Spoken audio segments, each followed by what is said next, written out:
Hi, my name is Mitchell Clark, and I'm one of the ECEN 325 TAs for the fall 2024 semester. I'm going to be producing some videos to provide some help and assistance on some of the pre-lab content in order to kind of better support students and hopefully help produce better results for lab.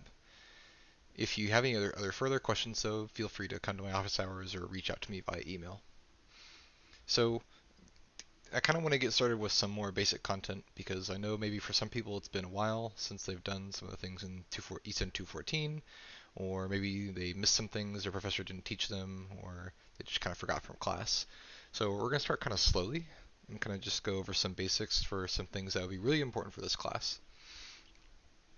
So one of the first most important things that we're going to be going over is the concept of a transfer function, right?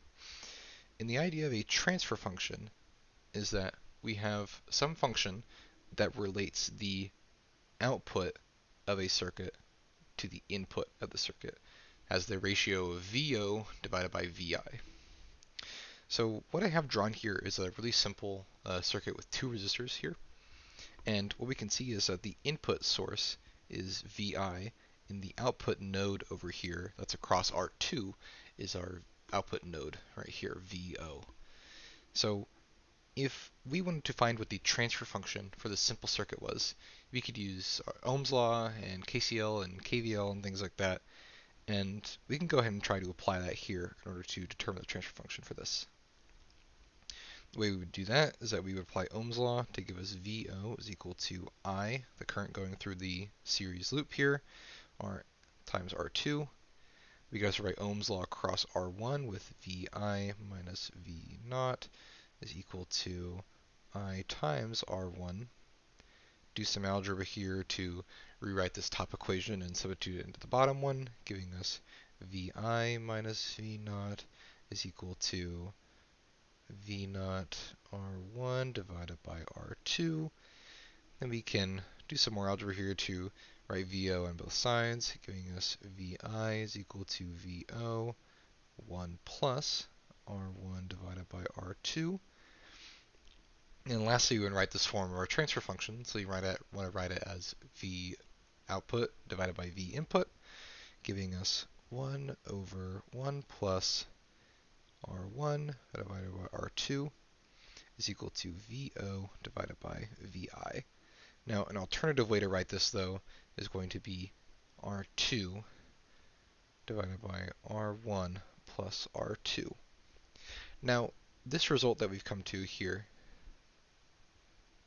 is a very important result because this is a type of circuit or arrangement of resistors that you're going to be coming across very, very often, where R2 might be something like a load or something we're trying to deliver power to. R1 might be the internal impedance for maybe like a device in lab or something else like that. And this is a situation that's going to happen very often. And this result of R2 divided by R1 plus R2 is a very common result that we can repeatedly use whenever we're given a situation like this. And this is called a voltage divider. Now, we can actually generalize this a bit more, where instead of looking at things as two resistors, what if we took this as just two general impedances? So if we just had impedance 2 here, and we had impedance 1 up here, right? We could actually rewrite this rule as V naught is equal to Vi times Z2, Z1 plus Z2, where Z is any sort of impedance. It could be any series or parallel combination of resistors, capacitors, and inductors, right? The point is that as long as we have a series impedance and then we're trying to measure our output across some load impedance, we can apply our voltage divider equation here that we've derived. Okay, so this is really important. This is something that we're going to be reusing not only for this lab, but for probably the rest of the course. Now, so what if we're given a different situation to try to apply this to, right? So let me draw another type of circuit, one that's a little bit different than what we did before. So we have a series resistor R, and then we have a capacitor here as well. Define this as ground. We're going to call this our input node. We're going to call this our output node. where the output is going across our capacitive load C. Well, if we remember, if we look in the S domain, C, the impedance for this is 1 over SC. Now, we're looking in the S domain because we don't want to be using time domain equations for our capacitors and stuff, because it's a lot more difficult to work with. So if we work with things in the Laplace domain, things are much easier, and we can just treat this as an impedance the exact same way we mathematically treat a resistor, right? So if we go ahead and take that into account, we can actually apply our resistor divider or voltage divider formula to this, where we can write VO divided by VI is equal to 1 over SC R plus 1 over SC, which another way of writing this is 1 over 1 plus SRC. Perfect. So now we have a transfer function equation for this new circuit that we have right here. So what we've kind of done here is that we've been able to apply our formula to significantly reduce the complexness of the algebra that we have to go through. It's a much more simple problem. So this is a good thing maybe to have on your formula sheets or also to kind of memorize, right? Now, so we have this transfer function, 1 over 1 plus SRC, right? If we remember, the S refers to the frequency domain, not the time domain, right? And we want to actually use this simplified algebra method of the Laplace domain to see if we can figure out how things are affected in the time domain. We need to have some way to actually understand how this works, right? Well, if you remember, S is Laplace, right? Which in this case, because there's no initial conditions, Laplace domain we can describe things much more than sine waves and such, right? But we are just concerned with sine waves in this case. So if we do the Fourier domain instead we have j omega, where j is a complex, is our imaginary number, the complex variable, right? And omega is our frequency in radians per second. Now remember, we can convert radians per second to frequency by dividing this by 2 pi right here.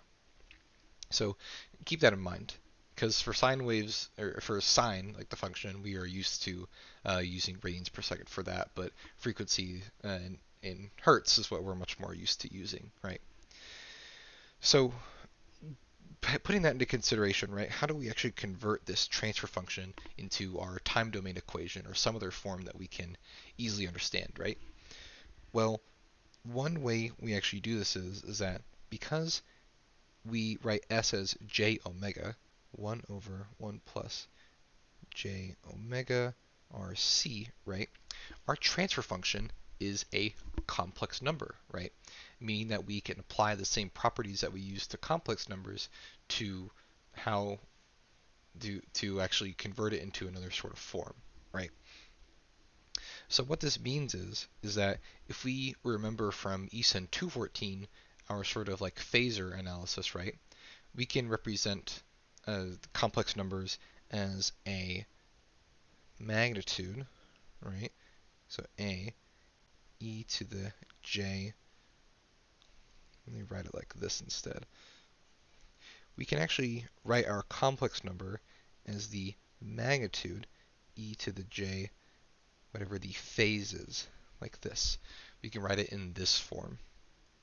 So we actually want to do the same here to our transfer function.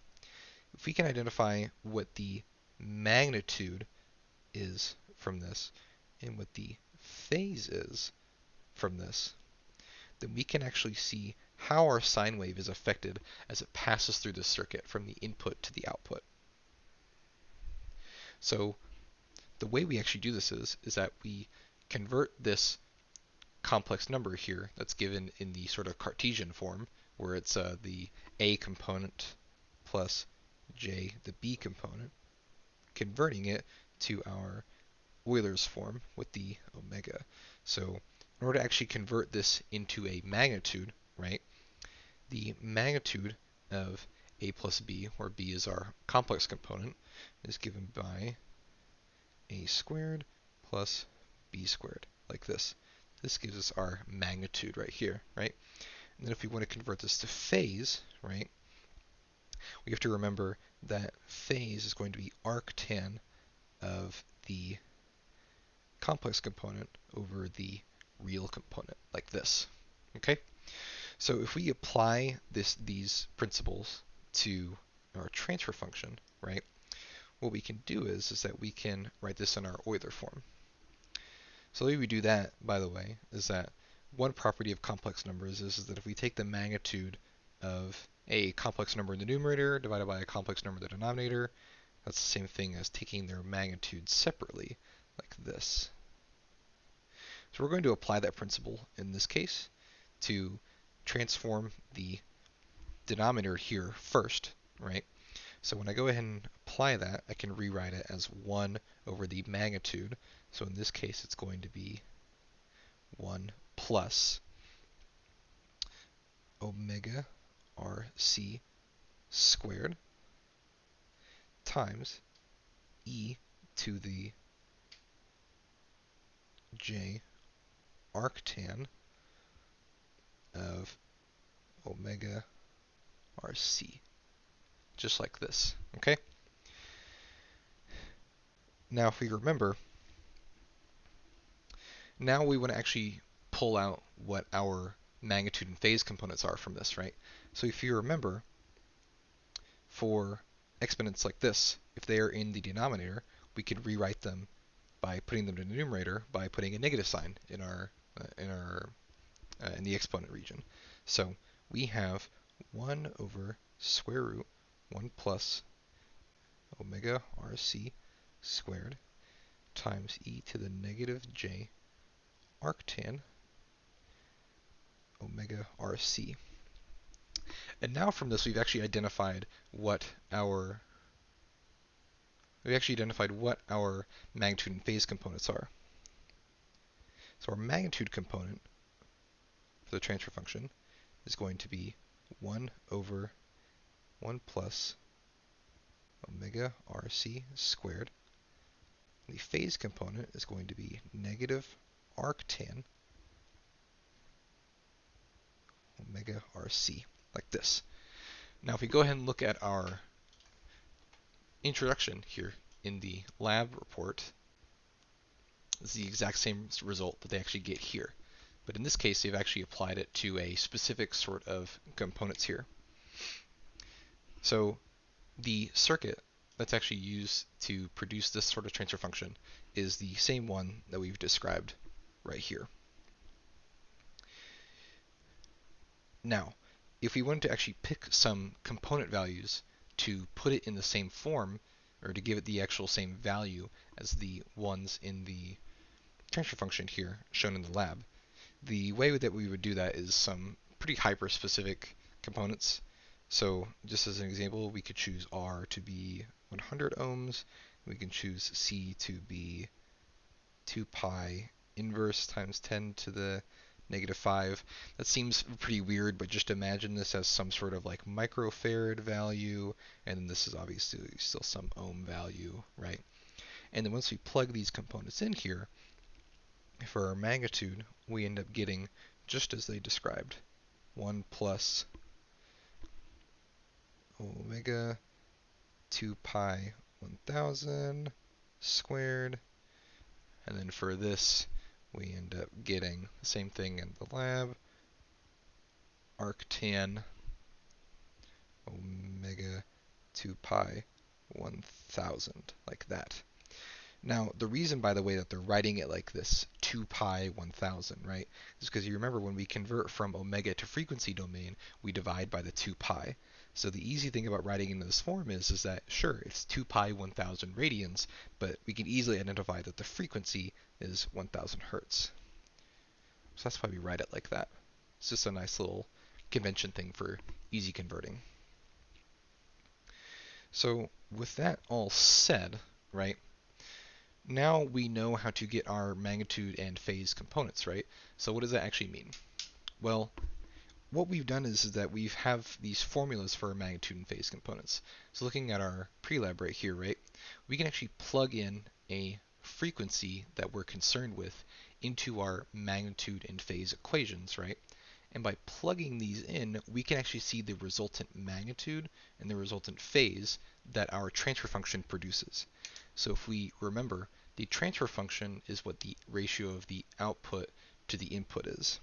So if we write it as VI times whatever the transfer function is, that gives us our output.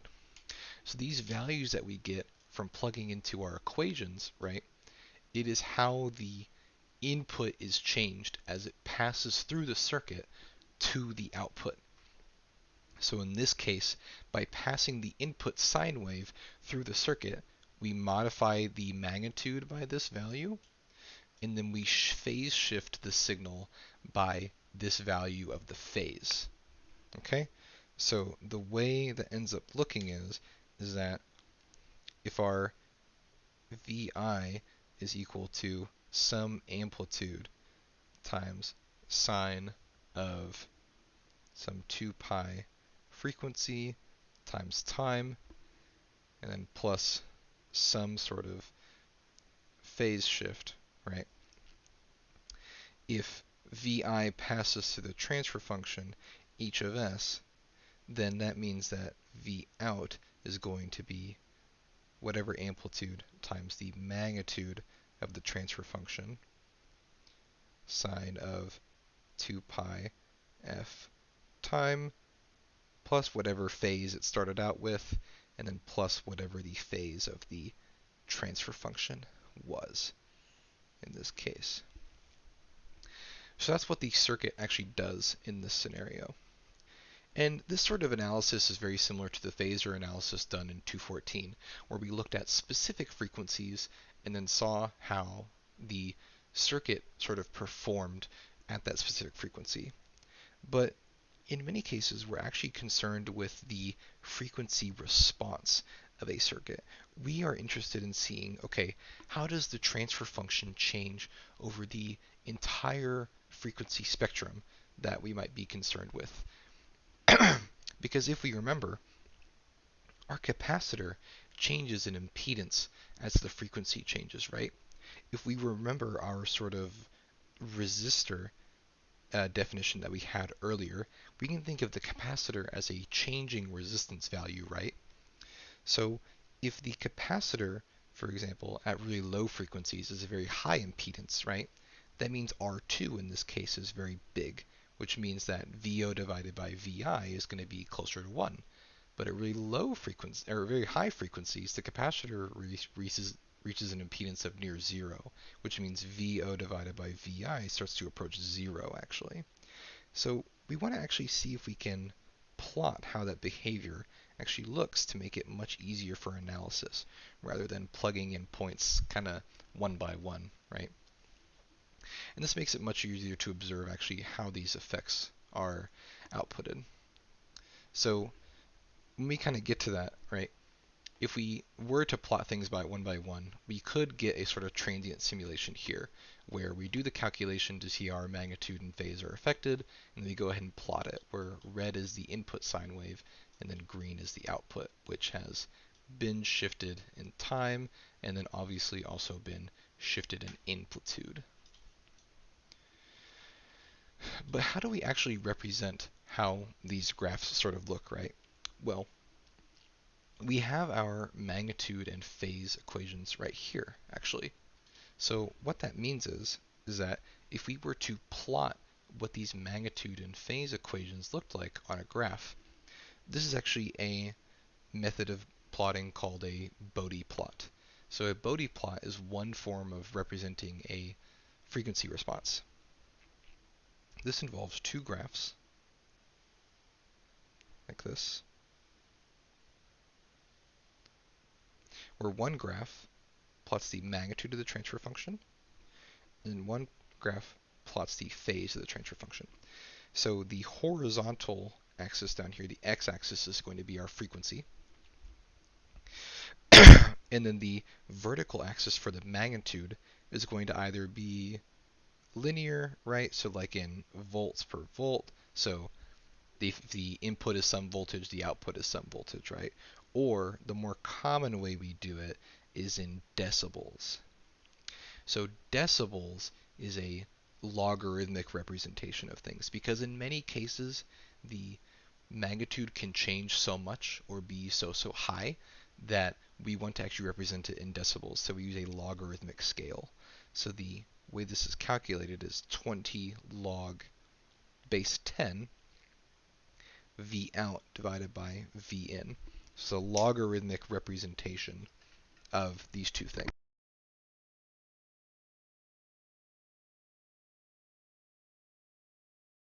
So this has gone over in much more detail in class, so I'll kind of leave the stop the explanation there.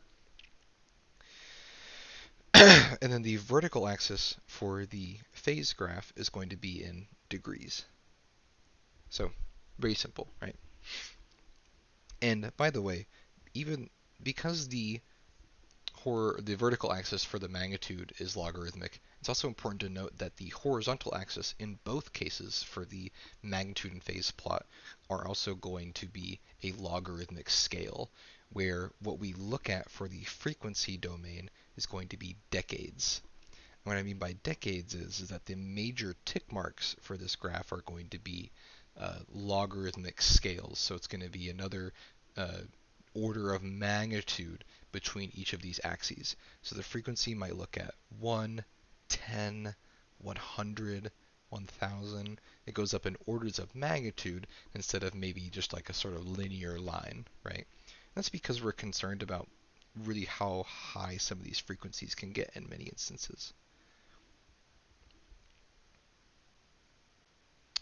So if we go back to looking at our plot here intuitively, right? If we wanted to plot our magnitude, for example, right? If we look at how the frequency changes, how does the magnitude change, right? Okay, well at really low frequencies, where omega equals about 0, right? That means that this whole term is 0, leading to a magnitude of about 1, right? And then what ends up happening is that if we choose a magnitude similar to this value down here, then we end up getting 1, which means that our magnitude in total ends up becoming 1 over square root 2 whenever omega equals this value, the value that our components determined. And then as omega gets very, very high, the denominator grows and grows and grows in value, and then the magnitude eventually becomes 0. So the sort of response we're expecting to get is some sort of flat and then curving downward value towards 0, right? But remember, we're on our magnitude, we're on our logarithmic scale, right? So what's actually going to end up happening is that we're going to get this sort of like dipping down shape. And what we'll actually find is that we can actually effectively plot and sketch by hand how these Bode plots look with pretty good accuracy in many cases. And here I'm going to actually show some rules on the screen for plotting these. So ignore these complex rules down here because we're working with much more simple real poles and zeros. So what that actually means is that with these rules, we can sketch what the Bode plot is actually going to look like based off of how the transfer function looks. So if we look at our transfer function, right, we have this right here, right? So I'm going to write that on the screen real quick. 1 plus 1 plus s 2 pi 1000. The main thing to look at when we're looking at our Bode plot is that we want to look at if there's poles and zeros and when they happen. So a pole is whenever we have a s term in the denominator, and a 0 term is whenever we have an s term in the numerator. Now, where these actually occur is that the degree of the s, right? So s or s squared or s to the 3, that determines how many poles or zeros there are in the denominator or the numerator, right? And if the s is alone, then that means it's a pole or zero at the origin. And if it's s plus 1, like it has a attached term to it, that means that it's a pole or zero that occurs later in the frequency plot. Okay? So looking at our transfer function right here, we actually notice that we have a pole that occurs, and we have no zeros. Okay? So if you look at our plotting rules here, we notice that, okay, the real pole, which looks just like this form here, occurs at omega naught, so the value that's in the denominator here. So remember, 1000 is our frequency, right? So if I mark this point on our graph, right, let's say we mark this as f equals 1000 hertz, right? That's where our pole occurs. And if if we think about our intuition before, and I look at our uh, sketching rules here, right? At really low frequencies, the magnitude is close to 1, right? And it stays that way until once the frequency equals 1000, it's like it becomes about 0.707, 1 over square root 2, and then it starts to decrease by a lot, just like this. And according to our sketching rules, is that once the pole has occurred, or where the frequency equals 1000, the roll-off here is minus 20 dBs per decade. So the component values that we choose, because remember, we actually calculated this before. We got the transfer function as 1 over 1 plus SRC. So the components that we chose actually modified where this pole location occurred. So we can actually decide where this occurs based off of the component values that we choose, and we get a different shape of how our magnitude and phase Bode plots work. And what this is actually called in this specific case of our resistor and capacitor circuit that we have right here is that we actually have something called a low pass filter. And what that means is that low frequency sine waves are allowed to pass through the circuit, which we can see by here in the low frequency, the magnitude is largely unaffected. But for the higher frequencies, the magnitude starts to get decreased more and more, that the higher frequency sine waves don't make it to the output. So this is a low pass filter. So now let's also look at our phase response here, right? According to our phase rules, right, the phase starts at 0 because we have no lone s's or anything. So we have no lone s's, we have no poles or zeros at the origin. And then at a decade before, so at 100 hertz, the frequency or the phase starts to go down at 45 degrees per decade. And then 1 decade after the pole location, so at 10 kilohertz, the phase stops going down and then flattens out. So with these rules and kind of building off of our intuition, we were able to actually make an effective sketch of what these Bode plots will look like. And if we look further in the pre-lab here, we notice that, hey, this is exactly the response that we got. At 45 degrees, we're at 1 kilohertz, right? The dip really starts to roll off at 1 kilohertz right there as well. You can see that this is our 0.707 dip that we get right here. It's a little bit less than 1. And then we get that consistent minus 20 dB per decade roll off here as well. So we're able to get a really close approximation of what our Bode plot should look like. Now, how do we actually go about approaching like making these computerized simulations, right? Like how do I get a lot of these plots? Sure, we've gone through the process of getting it all mathematically, but it's a lot easier to simply say simulate it. Well, we could use something like MATLAB or Python or to actually plot these S-domain functions, but more often than not, we go ahead and do a circuit simulator. So one of the most common ones we're going to be using in this class is going to be something called Multisim. And Multisim is what we'll also be using in this lab to put together our simulations now. So I'm going to do a little short tutorial for you all about how to actually use this by building the circuit that we just discussed in our example.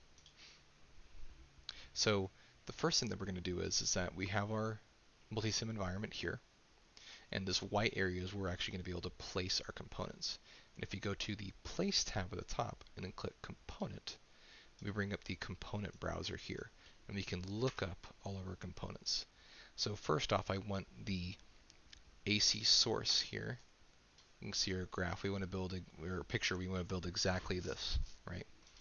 So if I look AC voltage, we get our AC source. If I look up resistor, we get resistor here. If I look up capacitor, we can get our capacitor as well. Close that. I can also right click it to click on rotate clockwise to have it look the same. If you click the ends of the components, you can connect them with wires like this with your left click. And lastly, we also need to place a ground.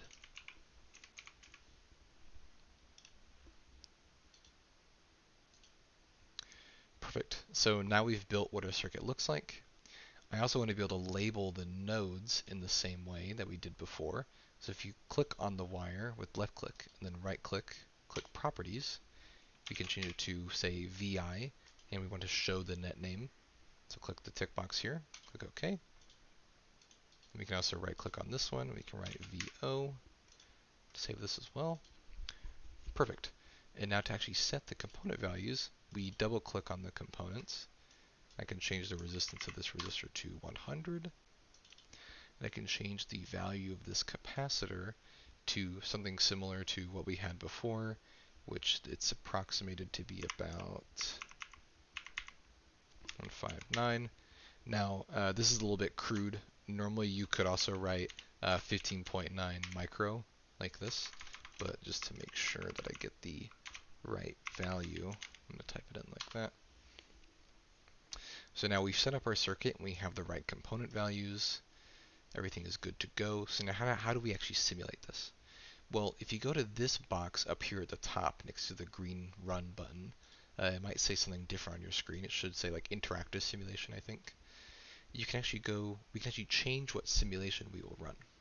So if we go to AC sweep right here, this is how we can actually get our Bode plots, our magnitude and phase Bode plots. So AC sweep, I'm going to change the sweep type to decade. I'm going to change the vertical scale to decibel, and then leave the same start and stop frequencies. Then I also go to outputs, and yours is going to look like this. And I'm going to double click them to add them to the outputs from the variables available in the circuit. Then I click save, then I click run. Perfect. So now it's given us our magnitude and phase Bode plots right here. So the really cool thing is that we can also click this button up here to show cursors. This is how we get our sort of markers so we can kind of see what's going on. And in this we can actually confirm that, okay, if I right click on the cursor and I click set the X value, set it to 1K. I'm also going to right click on it and said add data label to cursor. We'll put a little marker like this and look at that. At our pole frequency at 1000 Hertz, we got negative 45 degrees, which is just like what we calculated over here in our sketch. And then here as well, our corner frequency right here, so where the pole occurs and starts to go down, the frequency that this occurs at is pretty close to 1000. So that means that the simulation worked and we are able to confirm our results. Now, the other thing that we might want to be able to do is do a transient simulation to see for a given input sine wave what does the output look like. Well, so right now if we double click on our voltage source, we can see that we have the voltage peak set to 1 and the frequency set to 1 kilohertz. Another thing to note is the AC analysis magnitude. Leave this at 1. This is the sort of test voltage that's used for the AC simulation. So I'm going to leave that the same for now. And if I go to transient sim, I'm going to increase the stop time to 5 milliseconds because for 1 kilohertz, the period is 1 millisecond. So I'm going to add a couple more waves to add it to 5 milliseconds. I'm going to set the output to both the input and the output, just like before. and save and run that. Look at that. This gives us our input sine wave in red and the output sine wave in green. And we can see how the phase shift is approximately, the difference between those is just under 1/4 wave. So that's pretty good for that properly models the AC behavior. And we can also measure some other things as well to confirm that yes, the AC Bode plot approximation is valid to give us our correct transient output. So with that being said, any other couple things that might be nice to mention is that for the pre-lab, you need to actually document and label your graphs. In addition to your values, you need to actually label that your graphs are yours. So if you double click on the title up here, you can change the page title to include your name or whatever else you want to add. So that will be added there. And then if you also want to add some text here, you can go to place and then text and then write your name as well to show that it's yours. So that's enough of multisim there, and that should cover everything that is important for the pre-lab here. So let's kind of go over real quick everything that they're kind of asking you to do. So they're asking for you to take these two circuits and calculate their transfer function and then write it in these forms above. So before we were dealing with a low pass filter, right? But they also give you something called a high pass filter. What a high pass filter should look like is a basic high pass filter will look like this.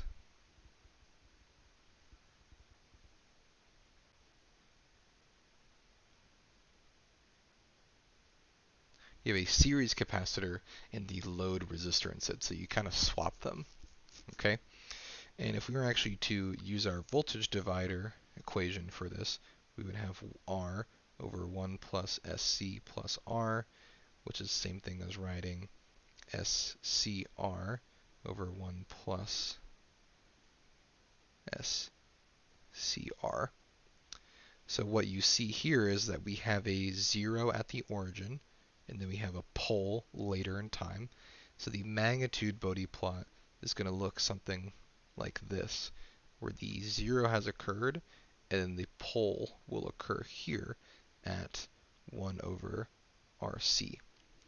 So it's kind of a brief primer on that, but I'll kind of leave you for the pre-lab to kind of figure the rest of those details out for yourself. So if you remember though, that the conditions for using our voltage divider formula is that you have an impedance here separating the input and the output, and then a load impedance. So remember, we can use a parallel combination of these two to apply our voltage divider formula. Okay? And then these are some more details about what the Bode plots actually mean, right?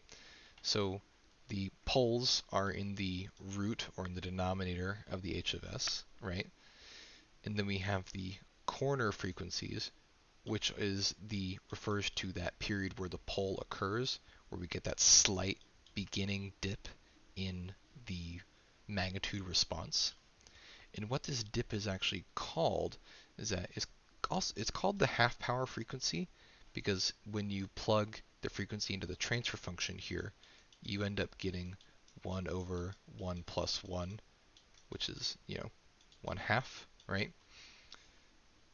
In this case, they give you other reasoning for it as well. But it's also called the 3 dB frequency, because when you convert 0.07 to decibel scale, you get minus 3 dB. So those are some kind of definitions of what those things mean. And additionally for the lab, you need to kind of pick some component values to actually modify these transfer functions to have these conditions right here.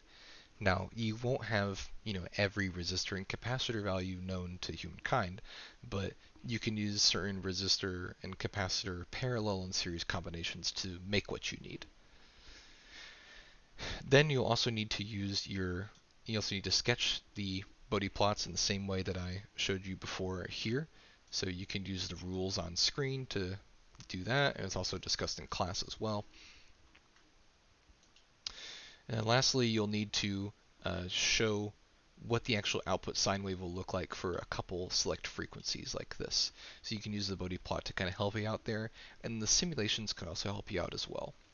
So like I showed in the simulation demonstration, you got to make your Bodhi plots with the AC analysis and make your time domain waveforms with the two things that they also wanted you to calculate for. So you can compare those two things as well. So that's a overview of everything that you need to know for this lab. I know this one is a little bit long, but there's a lot of stuff to cover, and hopefully this will kind of really help produce a good pre-lab so that the actual lab and circuit design can go pretty quick.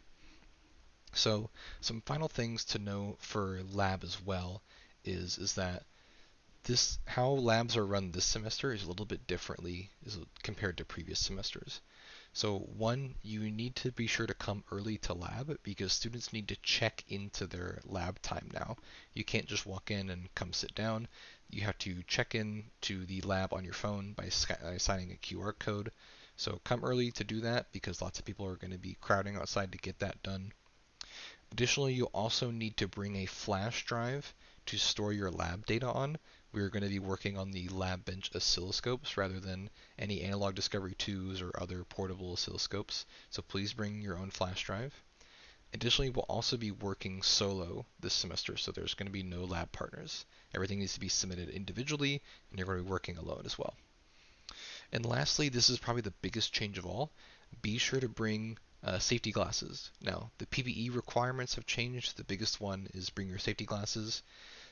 If you have glasses, you need to have the ones that go over the eyes as well. I think you can get them at the CVS or like the Home Depot or anything like that. So be sure to bring those to lab as well, otherwise they will not let you in. So that being said, those are kind of the major changes, and some recommendations kind of going forward is that for future labs, for the first lab we'll be giving you all your components, so you can't really do this just yet, but for future labs I recommend building the circuit on your own and bringing it to lab already completed, so hopefully you've already confirmed that it will work maybe, or that it will take less time to get it set up so that you can hopefully get in and out of lab quicker. Additionally, I would also recommend just trying to be organized, come promptly, right? Just be as prepared as you can. Be sure to have the pre-lab done. I know things are really tough, but the allotted lab time might not always be enough if you're having issues, especially with the amount of circuits, me and the other TAs will have to debug. So just trying to organize yourself as much as possible is the best you can do. If you have any other questions, please feel free to email me. Please feel free to come to my office hours. I'm really trying to support students this semester, and I really want the best for y'all and y'all's learning. So, thank you so much.